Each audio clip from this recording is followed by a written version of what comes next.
Thanks for watching the video. If you'd like to support the channel, please leave a like and subscribe. Thanks. Round 10 saw a lot of weird stuff in the AFL, like Luke Bruce think he's going to score a try for the Rabbitohs or something.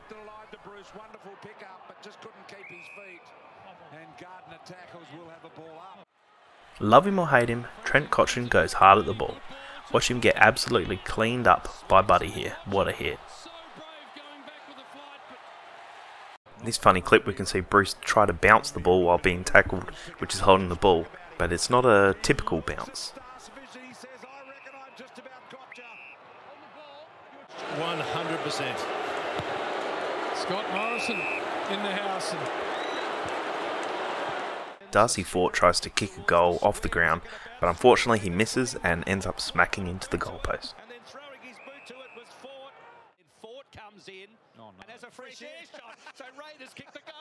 After Nick Bryan kicks a goal, Toby Nankervis celebrates, or yeah, I don't know what he's doing here.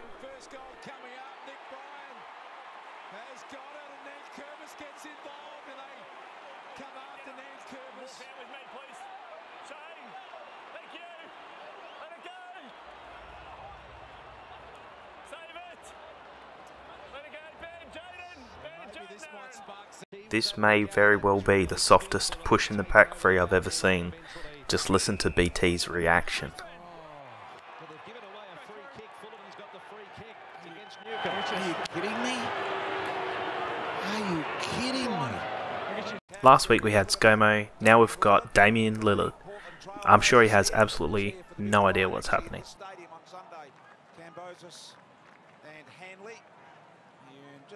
Jath actually starts all the way in defence and he slowly moves his way up.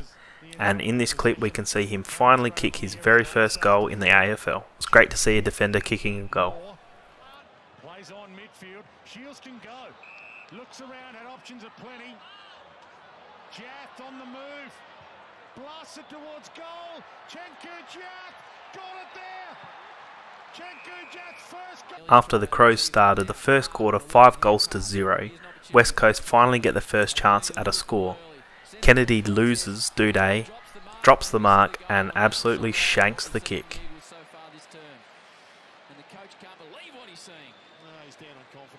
Charlie Curno's kick for goal is a good reminder that we are all human. He kicks a lot like me actually.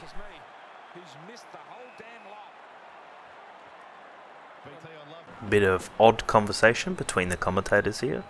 Take a listen.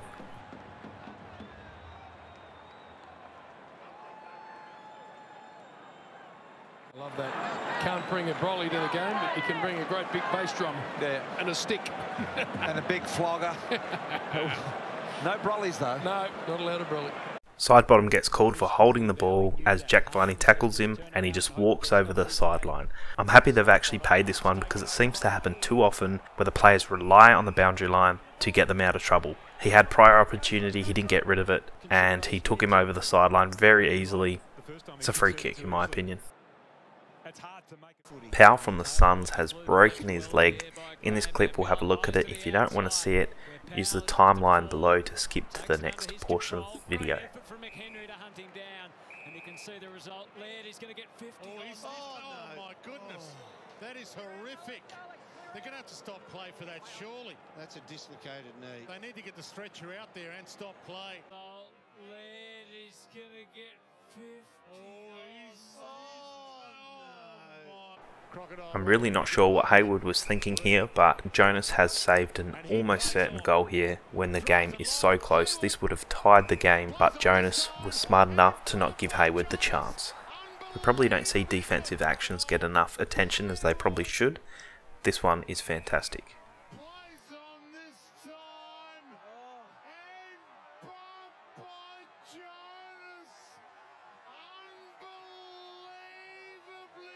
How's this tackle on Cripps from Pickett? He absolutely judo slams him. Good enough to recover. Cripps has got a problem.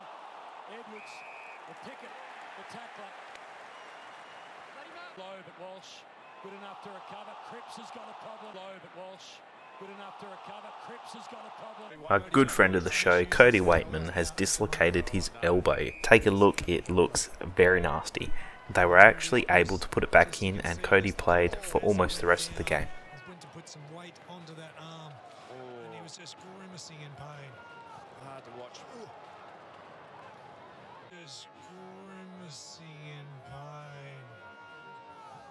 We're probably all aware of this one by now, but Tom Stewart runs past the ball and cleans up Prestia. You can see he's definitely not right. He's shaken up, he could barely focus, he's clearly concussed. I haven't seen what the results are of this yet. I would say 4 or 5 weeks is my estimate. It's not going to be great for Tom Stewart, of course, when we get a look at this. And of course they've got a tall, bad way, Gary. He's in a really bad way down Prestia. He's hardly moved. Why haven't they stopped the game? One of these, and this is the incident that we're talking about right now, and he's in a world of hurt, Tom Stewart. Goes past the footy, makes head-high contact, and that's as clear-cut as we've seen for a while. It's not often we get to see a double Falcon in a game. It's almost a curse-on, curse-off moment here for Melbourne, if everyone remembers the Bowie incident at training. Langdon snuck in the back. Can he grab? He can. 2 metres, squares it up. Langdon snuck in the back. 2 metres, squares it up. Langdon snuck in the back. There was definitely a lot of feeling between Richmond and Geelong. I'm not sure the story behind this one, but it seemed pretty intense and it was definitely a physical game. We can also see Jeremy Cameron almost eye-poke Pickett. Do you think he'll be in trouble for this one? Good from Bolton, though. I mean, this is a bit of spirit, but good from Bolton back. Minutes, it really did. It got personal between Marlon Pickett and Jeremy Cameron. It was fantastic to watch, but there's a bit happening. Just keep your eyes on the eyes here. Nothing in it. Jamie Cripps cops the ball straight to the face. This one looks like it really hurt. Straight into the face of Cripps. Going again was Merritt. How to close it out. It's been a long time. It fell. How to close it out. It's been a long time. In this one we can see Butler gets called for holding the ball. I have no idea how. Apparently he throws the ball. I couldn't see it from this camera angle, but I disagree. This looks like holding the man free, if anything. He's going to have to do some magical work here. On the ball. He drained a free out of it. No, it goes the other way. On the ball. And Butler is stunned. St Kilda fans in that pocket. Lard did well. The little handball wasn't so good. Butler's going to have to do some magical work here. Darcy Fogerty dislocates his finger and it looks shocking. He can't put the finger back in himself, so he has to go off and they put it back in and he plays the rest of the game. You can see the finger on the right hand was pointing at completely the wrong angle. He'll have to get that pop back in. If he can't do it himself, he'll get some help. Look at his finger there. Look at the angle. Well, if you play football long enough, particularly up forward, you're going to have dislocated fingers. Just a half forward, and this man's not. Oh, pop the finger. Look at that. After a questionable dangerous tackle, Griffin Logue gives away a 50-metre penalty, all because he forgot which way he was going. This is only 2.5 minutes into the first quarter. This is really strange. For the umpire, it will be a free kick. And now 52 for not standing the mark properly. I think he got a bit confused there, Griffin, that he was going the other way. Yeah. What a great goal here by Motlop. Take a look. Through a couple of tackles, floats it towards half forward. Cherry just waited for it. Quick hands, Kennedy. Kick was good. Motlop couldn't finish off. Gather's got to be important here. Almost tripped. Tackle, got out of it. Motlop, he finishes. Wow, Motlop, he's got his set. Walsh kicks the ball into the forward 50 for Carlton, and eventually it finds its way to Fisher, who gets absolutely ragdolled. Honey roving it front and centre, got it away. Hewitt took the contact, started working on. He got it across to Fisher. He wants to twist and turn. He's just ragdolled in the end by William. On, he got it across to Fisher. He wants to twist and turn. He's just Jack Ginnivan is called for holding the ball here when we can clearly see Taylor Walker is holding the ball behind him. Jack Ginnivan has no chance at getting rid of the ball. This is the wrong call. Walker. Isn't that rule a bit funny? He's nowhere near the ball. Oh, a gimme. Let's have a look. Down and over the ball, and then it's out the back. So yeah, I think it's ball. It's not out the back. It's in Tex Walker's hands. It's in his possession. Great goal here by Bergman. Under pressure, he's able to get the check side kick off for a goal. Can he link up with Marshall? Flips it back. Bergman steps May, goes with a banana and kicks a ripper. Darcy Fogerty kicks a goal which goes left to right, and even he can't believe it went through. If you've made it this far in the video, please leave a like and subscribe, it helps.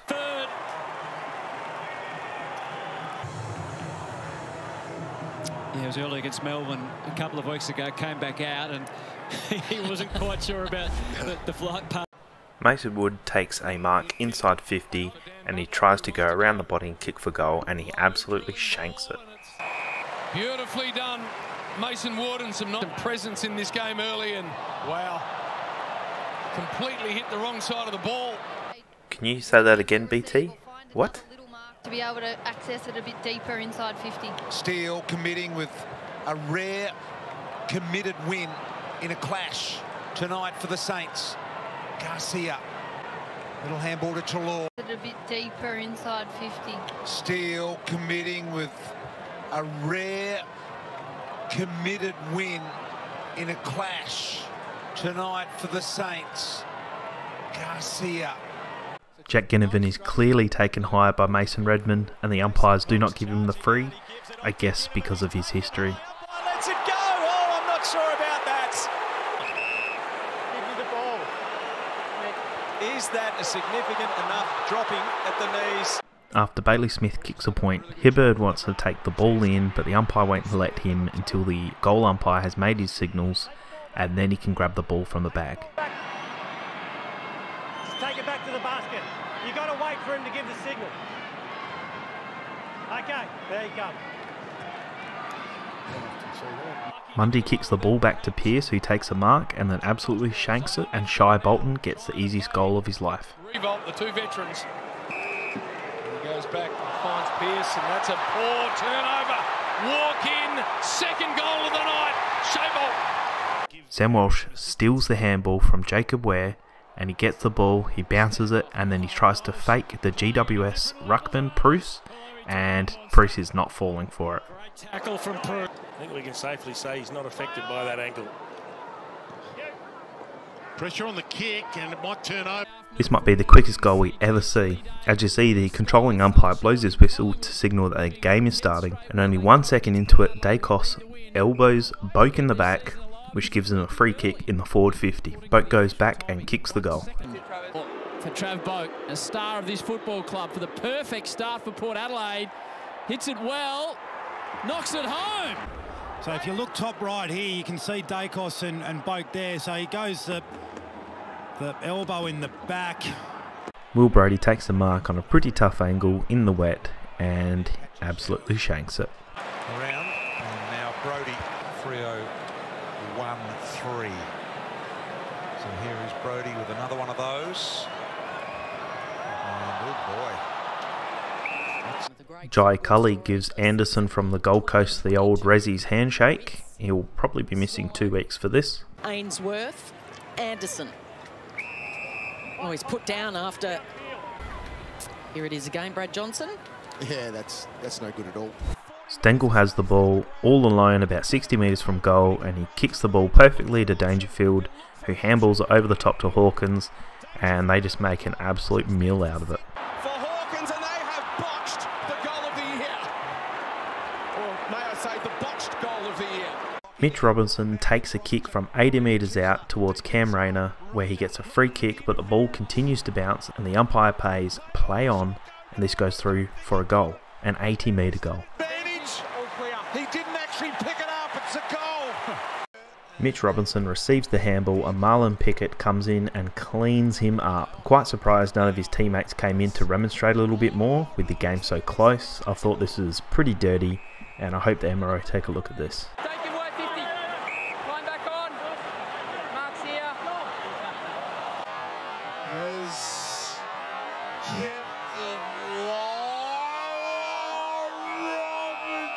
The boundary umpire throws the ball in, and it's so short it hits Matt Rao on the back of the head. 10 minutes to play before half time.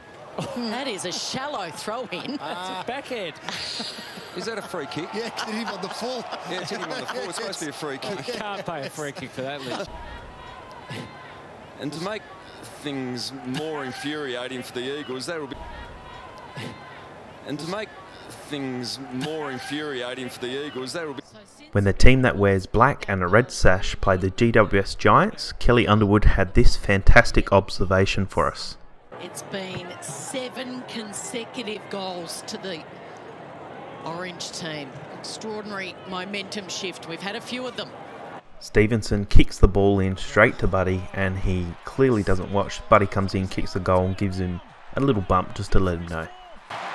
He wouldn't have kicked too many easier than that. Jeremy Cameron does everything he can to get himself into the shot. Where the target might be. 8 goals for the year. Get a bit of an idea of his distance here from outside 50. Plenty of altitude. It's coming back. It's coming. It's coming. Mason Cox will probably get a please explain for this, and I guess a $1,000 fine as well. Midfield, and Dacos is sitting off, getting heaps of the footy. Let it go, let it go. That's prohibited contact. Clayton, in. Yeah, your knee went straight into him.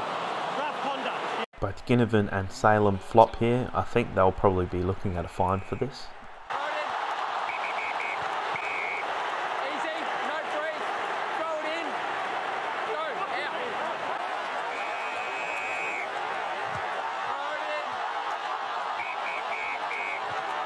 Goldstein cops some friendly fire and he gets a ball straight to the nose. Goldstein versus Hickey. Oh, that's popped that from his teammate Goldstein. Goldstein versus Hickey. Collins takes the mark and Bruce runs over the mark by 5-10 metres, and somehow it's called play on, and then he gets called for holding the ball. This is an absolute disaster by the umpire. Does beautifully. Now he's got a problem with Bruce, though. Bruce got him. Has got him. That is so stiff. Contest, really well done by Collins. Does beautifully. Now he's got a problem with Bruce, though. Bruce got him. Has got him. That is... Pickett receives some advice from the Port Adelaide fans, and as he slots the goal, he looks back and tells the crowd to shush. It's pretty good to see that the fan that was heckling him took it like a champ. He's so good.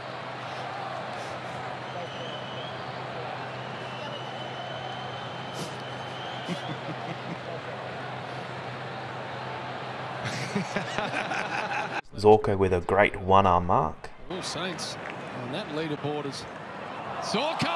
What about that mark? Borders. Zorko. What about that? Caleb Sarong gives away a 150-metre penalty. I've never seen that before. I think 2 were for head-high hits, and the last was for descent. There it goes again. Sarong and Redden. Sarong not happy. It's a jumper punch. 150 penalty, not 50. Jack Gunston shows us why he's one of the best goal kickers in the modern era. Just leg to the hole, and you could put it right on his chest. Okay, Nick's force 2v1s. Big kick.